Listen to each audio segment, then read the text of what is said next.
Kali ini saya mau sharing cara membuat video pembelajaran. Untuk membuat video pembelajaran, saya hanya menggunakan handphone, mulai dari tahap syuting sampai dengan editing. Nah, untuk editingnya saya menggunakan KineMaster, tapi saya ini udah pakai yang premium, jadi banyak fiturnya gitulah. Sebelum itu kita harus mempersiapkan video yang akan kita edit ya. Nah, kita buka videonya. Nah, ini yang pertama kita mau bikin yang biasa, jadi video dikasih tulisan sama gambar. Oke, kita buka. Karena aku udah nggak ada video asli banget, video yang polosan, kita pakai yang udah aku edit aja ya. Yang penting kita nanti mau belajar cara ngasih teks sama cara ngasih ininya, gambarnya. Setelah kita dapat videonya, nah ini kita bisa cut, jadi yang nggak bener-bener itu bisa kita cut aja bagiannya gitu. Nah, kita klik yang paling atas sendiri. Nah, jadi kita bisa ngilangin itu tadi, misalnya aku ngilangin salam. Nah, terus di situ ada tulisan sama ada namanya animasinya. Gimana caranya? Coba aku kasih tahu caranya ya. Kita klik layer, terus ada teks. Nah, di situ misal aku mau nulis namaku aja, Bu Firda. Bu Firda gitu, oke. Setelah itu kita geser ke tempat yang ingin kita kasih tulisan. Ini aku ganti fontnya dengan yang biasanya aku pakai. Nah, karena aku nggak suka warna putih, jadi aku ganti juga warnanya warna hitam. Oke, ini masih ada shadow atau bayangannya, jadi aku matiin aja. Setelah itu aku biasanya pakai background color. Nah, ini bisa ngasih warna sesuai yang kita mau. Aku biasanya pakai warna yang cerah-cerah karena anak-anak kan suka ya. Nah, setelah itu jangan lupa ngasih animasi buat masuknya. Nah, biasanya aku pakai pop. Ini bisa dicepetin. Nah, kayak gitu, jadi kayak pluk keluar. Kita coba. Nah, pas kan? Kalau misalnya nggak pas, ini kita bisa geser-geser gitu loh, ngepasin gitu. Gampang banget pokoknya. Ini juga bisa kita olor, kita panjangin durasi teksnya, tinggal digeser aja nanti.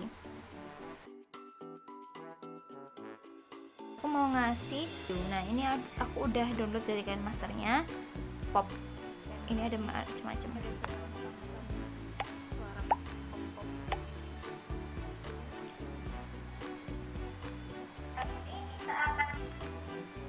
Ini bisa kita kecilin juga kalau kebesaran suaranya. Setelah itu aku kasih overlay. Overlay ini tambahan aja sih. Ini sebelumnya udah aku download di KineMasternya. Jadi kalau kalian belum bisa, nggak usah pakai overlay, nggak apa-apa. Ini cuma tambahan animasi aja. Buat aku yang penting di media pembelajaran itu tulisan sama gambar, itu sih yang paling penting. Nah, ini jadinya kalau udah kita kasih overlay sama sound tadi pop. Sudah ya. Nah, jadinya kayak itu tadi. Terus kita mau coba ngasih gambar kayak gini. Nah, caranya juga gampang banget. Ini aku cari tempat dulu. Nah, di sini aja. Klik layer. Setelah itu media. Nah, setelah itu kita pilih gambar yang akan kita tempel.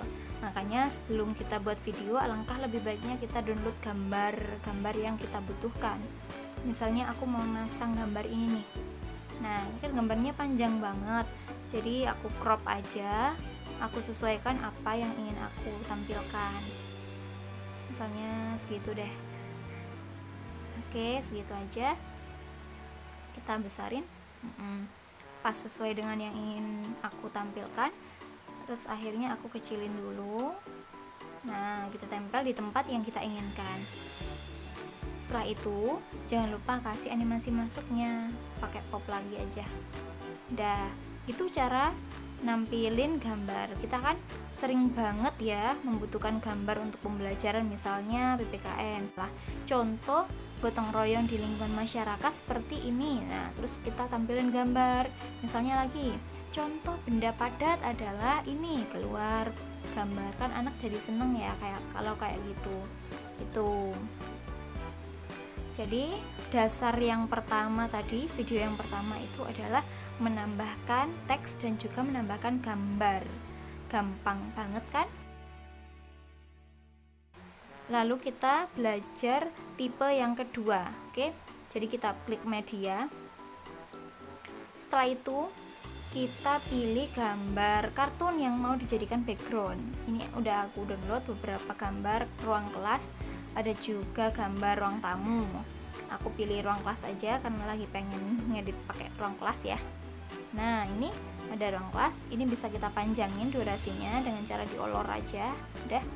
Nah, aku pengen video aku masuk nih di background ini. Kita klik layer, terus media, layer, media. Setelah itu kita pilih video mana yang ingin kita tempel. Tapi untuk yang part ini, bagian ini, lebih baik pakai yang green screen, karena kalau pakai green screen atau tembok yang hijau ataupun kain hijau itu bisa hilang langsung backgroundnya. Ini aku syutingnya di sekolah tadi. Nah kan itu hijau, jadi pertama-tama aku crop dulu bagian-bagian yang enggak hijau, ada yang kuning, ada bendera dan segala macam, itu aku crop dulu, aku hilangi. Nah setelah itu kita crop, oke. Nah udah kan. Setelah itu ada chroma key di situ, ini kuncinya, chroma key kita enable. Nah otomatis background kita langsung hilang, ya kan? Langsung hilang. Nah ini kita sesuaikan dulu, itu ada yang jadi transparan, ada yang ya pokoknya diutak-utak lah sampai nanti gambarnya itu video kita itu kelihatan nempel di situ. Oke, kita oke aja. Terus di sini aku misalnya mau naruh di mana nih, terserah ya, boleh di depan papan, di mana-mana terserah, tapi aku pengennya aku tak taruh di depan aja deh. Aku besarin sedikit, oke, aku tempel. Nah udah beres, tempatnya di situ aja. Nah tapi di sini aku kan kelihatan kurang nyata ya, kita bisa edit video kita, editing kayak warnanya. Nah ini brightnessnya, nah ini kontrasnya juga kita naikin, sama saturasinya. Oke, biar balance lah sama backgroundnya. Kita coba. Nah karena tadi bagian depan itu nggak sesuai, ada yang nggak pas ya, kita crop aja kayak tadi. Oke, terus kita geser ke depan. Oke, kita coba.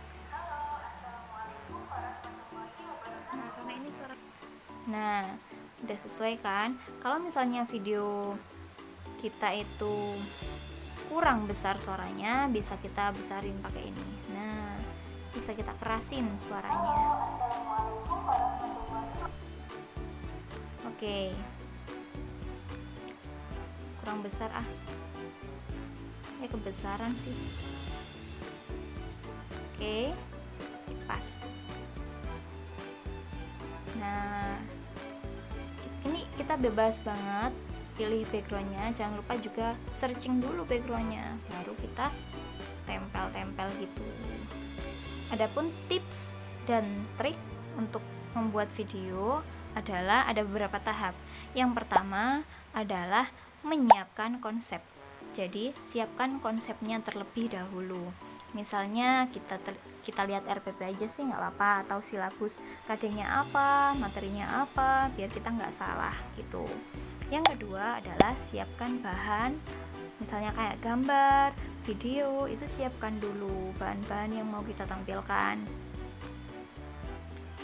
Nah di sini aku udah nyiapin banyak gambar nih sebelumnya, meskipun pas edit terus baru nyari juga nggak masalah sih, itu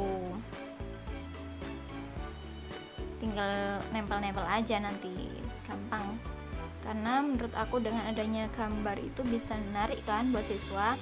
Nah terus tahap yang ketiga adalah action. Action di sini maksudnya adalah kita bisa mulai langsung take video. Nah take video ini aku biasanya pakai kamera HP aja, kamera depan itu aku taruh di apapun, di meja, terus di kardus biasanya ya seadanya lah, disandarin ke benda-benda yang bisa buat disandarin gitu, misalnya botol atau apa, itu aku sandarin di situ pakai kamera depan. mulai action. Kalau misalnya oh iya, terus jangan lupa pastikan memori handphonenya itu cukup. Itu yang penting, jangan sampai ketika kita lagi enjoy jelasin terus ada pemberitahuan memorinya habis, kan ya ngeselin banget ya. Makanya itu harus dipastikan dulu memorinya ada. Terus selain itu lebih baik membuat videonya itu per part. Jadi daripada kita take mulai awal kan, kalau misalnya salah mending dibuat per part. Jadi ada part pembukaan, habis itu kita stop aja, terus kita siapin bentar lagi ngomong apa ya, baru kita video lagi gitu. Habis itu di stop lagi, bikin penutupan kayak gitu. Pokoknya per part lah. Kalau misalnya per PB itu kan ada beberapa materi ya, itu biasanya aku pisahin materi. Misalnya bahasa Indonesia aku jadiin satu video, habis itu langsung nyambung ke matematika misalnya, itu berarti aku video lagi tentang matematikanya gitu. Terus yang gak kalah penting adalah kalau misalnya mau video itu cari tempat yang kondusif, jadi jangan sampai yang terlalu rame, soalnya juga jadi bising ya, jadi ganggu fokus anak. Mending di tempat yang lumayan kondusif. Ini aku syutingnya tadi di sekolahan, jadi sedikit agak rame karena sekolahan aku itu di tepi jalan raya banget, di pintu keluar jalan tol gitu, jadi bener-bener rame. Tapi ya udahlah, nggak apa-apa gitu. Pokoknya secara garis besar untuk membuat video pembelajaran itu adalah yang pertama menyiapkan konsep, setelah itu baru eksekusi dengan cara ngevideo diri kita sendiri. Lalu yang selanjutnya adalah editing tadi ya, yang paling dasar aja deh, pokoknya ngasih teks atau ngasih gambar aja udah cukup banget. Terus yang penting adalah videonya, ketika ngevideo jangan lupa pencahayaannya yang bagus ya, jadi yang fokus ke jenengan semua bapak ibu guru. Nah ini double nih, ini mau saya cut aja karena ganggu. Ini mau saya kasih tahu caranya untuk nge-save. Jadi setelah kita udah ngerasa cukup nih, bagus nih editannya udah selesai, nah kita mau nge-save dalam bentuk file aja dah. Nah ini kita klik save, habis itu kita bisa pilih resolusinya, jadi ada 480p sampai dengan 1440p. Nah semakin besar itu juga berpengaruh terhadap memorinya, kapasitasnya. Kok kapasitas sih? Nah begitu deh pokoknya. Nah di situ paling kecil 480p itu 50p, kalau paling besar itu sampai hampir setengah giga ya kan. Biasanya saya pakai 720p atau enggak ya 1080, itu yang buat diupload di YouTube. Soalnya setahu saya sih kalau misalnya di pencarian YouTube itu diliatin yang MB-nya itu lumayan besar gitu, yang resolusinya lumayan bagus gitu. Kita pilih sesuai yang kita inginkan tuh ya. Setelah itu, setelah dianggap cocok sama MPA-nya, kita bisa pilih yang sampingnya itu ada frame rate. Biasanya aku pakai 30 atau yang 25 fal. Nah ini kita ekspor langsung. Nah sambil menunggu ekspor ini sampai di ujung, itu jangan ditutup dulu aplikasinya. Jadi biasanya kalau sekitar 200 MB itu lama, jadi tunggu aja. Ini adalah contoh yang udah diekspor, jadi bisa langsung berupa video dan masuk ke galeri gitu. Jadi coba kita play aja. Nah ini contohnya, bisa langsung dibuka di galeri gitu. Oke, sekian sharing saya tentang pembuatan video pembelajaran. Semoga bermanfaat. Nanti kalau misalnya ada pertanyaan bisa ditulis di kolom komentar, atau misalnya ada saran atau bahkan saya ada kesalahan, ya kan maklum saya juga masih amatir. Ini cuma sharing aja, sharing hal-hal yang dasar ya, ngasih teks, ngasih gambar, itu aja. Tak kasih tahu cara ngasih musik latar. Jadi ketika belajar kan juga kadang enak ya pakai musik. Nah ini kita klik musik, kita ambil dari folder kita bisa. Nah ini aku dari download, aku suka banget sama lagu ini, biasanya Guruku Tersayang. Pasti dengan juga nggak asing sama Guruku Tersayang. Nah kita klik, nah kita kecilin volumenya karena terlalu keras. Jadi yang namanya musik latar jangan terlalu keras ya, soalnya nanti bisa ngerusak konsentrasi anak-anak. Nah, kayak gitu. Oke, sekian dari saya. Udah ya, itu aja deh. Terima kasih yang sudah menonton. Bye.